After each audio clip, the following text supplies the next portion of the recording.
The sourdough starter is proofed overnight. I fed it last night and it was bubbly, so it's good. I need 2 cups of the sourdough starter, proofed in active, 3 tablespoons butter, ½ cup of milk lukewarm, 2 eggs, teaspoon of salt. It didn't call for yeast, but it takes a lot longer if you have a true sourdough with no yeast at all, and it doesn't tend to rise quite as high. So I put just a little bit of yeast in it. A teaspoon of yeast. Normally, 3 cups of flour would take closer to 2½ teaspoons or even a tablespoon. So not very much yeast. 2 tablespoons of sugar. Right. So let's pour the starter in here. 2-cup measure.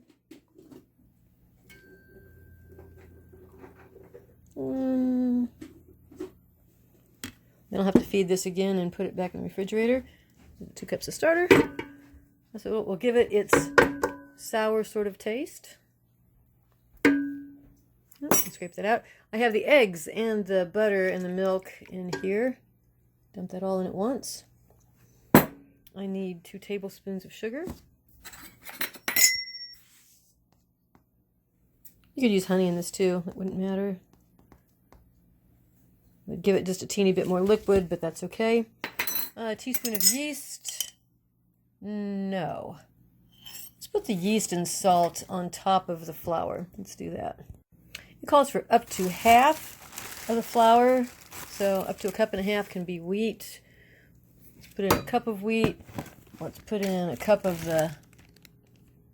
That's not a cup, is it? We'll figure it all out. Of the King Arthur bread flour.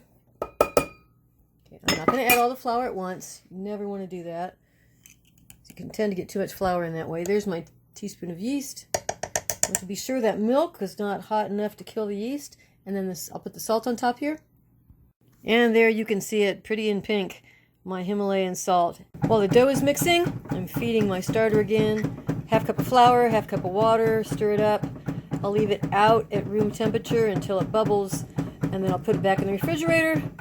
As far as how often you're actually supposed to feed it, I think once a week, but as you've seen, I've neglected it for months and it can still come back to life.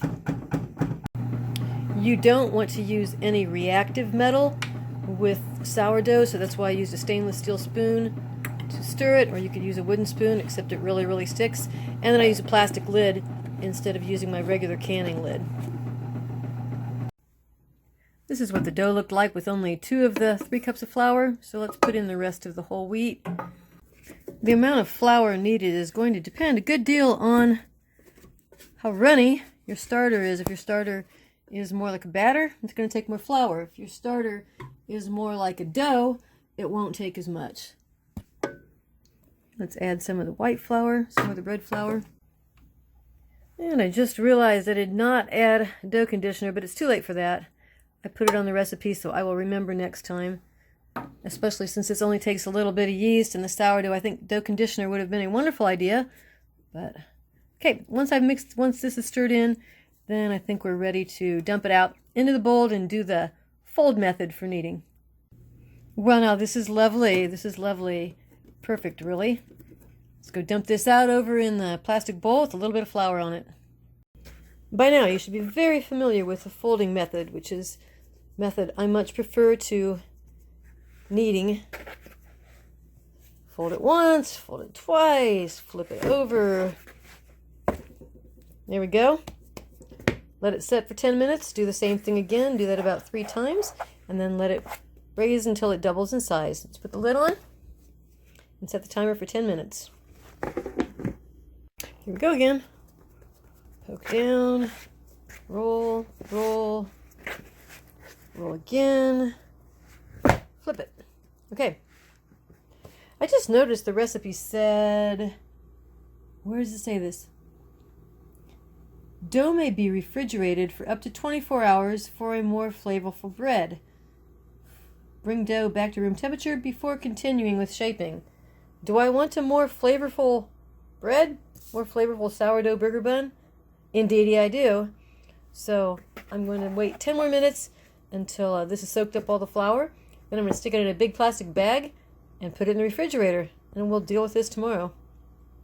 And time's up. This dough has been resting and folded and resting again for about 30 minutes. Now it is time to refrigerate it overnight. Let's put it in this plastic sack. Put a twisty tie on it. I'm not going to tie it close here because this is going to probably double in size. So I will tie it way back here, give it some room to expand, and we'll check on it in the morning. Next morning, the dough puffed up some in the refrigerator. Remember, I put it in the refrigerator overnight. It's supposed to give it more flavor. Now it just has to come to room temperature, and it's very cold. So that's going to take probably, I don't know, an hour or two. And then I'll shape it, and then we'll let it rise, and we'll bake it. It's been a couple of hours, and the dough has reached room temperature. I put a little flour down in the Silpat, and extricate this dough from the plastic bag there. Okay, it says that this will make 15 buns. I don't know what size that is. It also says to roll it out and use a 4-inch cookie cutter. I don't have a 4-inch cookie cutter. Do I want to roll it out? I think I'll just cut it into, I don't like odd numbers. Cut it into 16 portions and then turn those into balls. Let's try that. That's 16 portions. I will just turn these into balls, see what size they look like. So as I'm shaping these portions into balls, I'm trying to make them sort of equal in size, and I'm pinching off what I think is extra. There's 16, and now I have the pile of pinch-offs to work with. And if you want these to stick together, you'll probably put them a little closer on the pan, but I don't mind if they're separate buns instead of stuck together.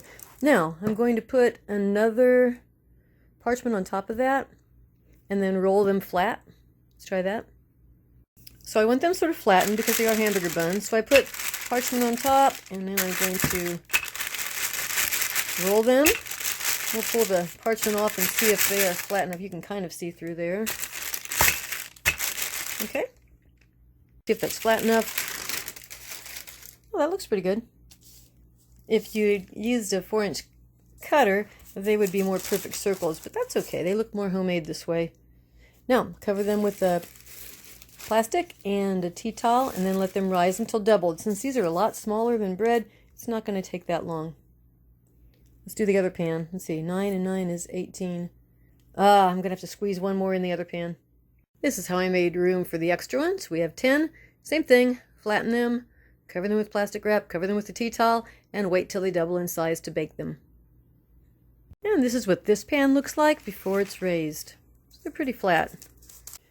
After 45 minutes in a 68-degree kitchen, they're getting close. They're getting close. I turned the oven on to 400 degrees. They will need to bake for about 12 minutes. I think by that time, especially if I put them over there on the stove where it's a little warmer, I think by that time they'll be ready to bake. Bake! There we go. Right, it took about 15 to 18 minutes. This is the second pan. These are, for some reason, a little bit bigger than the first pan.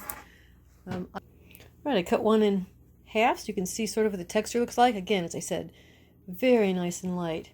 Let's just put a little bit of butter on it. A little bit of my homemade elderberry jelly. And there we go. Another success for which I am thankful. Until next time.